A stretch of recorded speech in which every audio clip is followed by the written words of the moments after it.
بيجيلنا ابتلاءات، ناس كتير بيبقى عندها احساس ان هي ممكن تكون تعبانه، حاسس بشويه تعب، او عنده اوريدي مرض عضوي.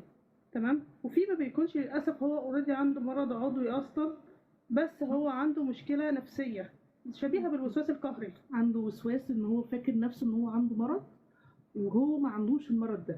بالظبط كده. فعقله الباطن بيبدا يهيأ له ان هو تعبان، وفعلا بيبدا يديله الاعراض ان هو فعلا تعبان. تمام. زي مثلا اللي هو يعني لو جينا في هديكم مثال قريب. صحيح. بتبقى الست مثلا نفسها قوي جدا ان هي تحمل، فمن كتر الرغبه اللي عندها بيبدا عقلها الباطن يهيئ لها ان هي خلاص اوريدي حامل، فيبدا جسمها كمان ياخد اعراض الحمل، يجي لها اعراض الوحم من الدوخه فعلا. والحاجات دي، وفي الاخر يقول لها ده انت عندك حمل كاذب. وده ممكن بنلاقيه برضه في ناس كتير قوي، اول ما بيجي لها مثلا صداع او يجي لها مثلا وجع في البطن او حاجه بالظبط. تجري على الدكتور، انا عندي لا قدر الله كانسر، ده انا عندي كانسر في المخ، ده انا عندي صداع. وبيهول الموضوع جامد جدا، ويبدا يخش له اعراض تانية اضافيه.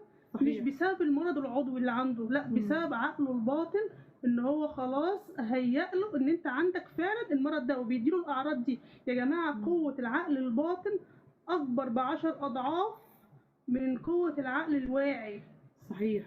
تمام. هو العقل الباطن ده اقوى منك بكتير، بيقدر يديك اعراض، يقدر يديك يعيشك في وهم.